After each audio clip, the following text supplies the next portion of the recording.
চিন্তা করুন, পৃথিবীর সবচেয়ে পবিত্র স্থান হলো কাবা শরীফ। সেই পবিত্র স্থান একটি ভয়ঙ্কর সাপের দ্বারা আবদ্ধ। কেউ সাহস পাচ্ছে না কাবার কাছে যেতে, কেউ সাহস পাচ্ছে না তাওয়াফ করতে। সকলে আতঙ্কে ভীত। কাবা যেন হয়ে গেছে মৃত্যুর ময়দান।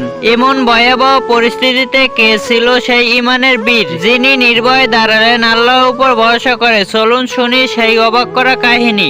ইব্রাহিম আলাইহিসসালাম জন্মগ্রহণ করেছেন এমন এক সমাজে যেখানে মূর্তি পূজা ছিল সাধারণ ব্যাপার।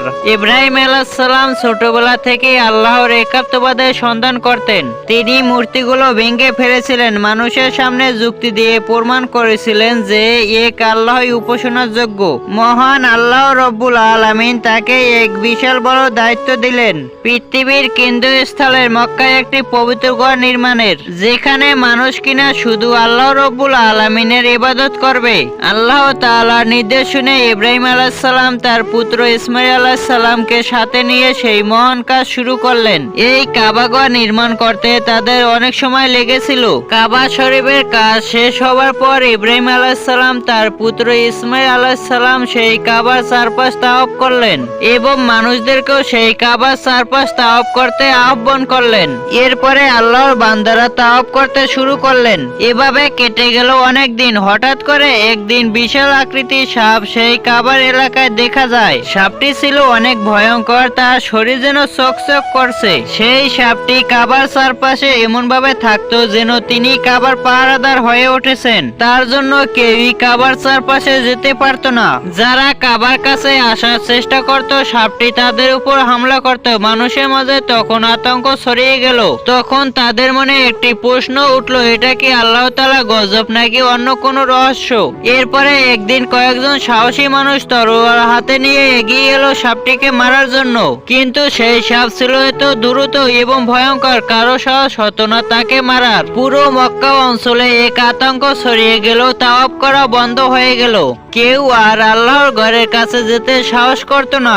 এই ভয়ঙ্কর পরিস্থিতির সময় ইব্রাহিম আলাইহিসসালাম তিনি একমাত্র ব্যক্তি যিনি মাথা নত করেননি। তিনি তখন বুঝে গেছেন এই সমস্যার সমাধান মানুষের শক্তি দ্বারা সম্ভব হবে না। তারপরে ইব্রাহিম আলাইহিসসালাম একাকী কাবার সামনে দাঁড়ালেন। তিনি আল্লাহর কাছে দুহাত তুললেন এবং কেঁদে কেঁদে বললেন, হে আমার রব, তুমি তো এই কাবা ঘরকে মানবজাতির জন্য রহমত করেছো। শয়তানের ধোঁকায় পড়ে মানবজাতি তো অনেক সময় পাপ কাজ করে ফেলে। যখন তোমার রহমতের কথা বুঝতে পারে তখন তারা ঈমান আনে এবং তওবা করে।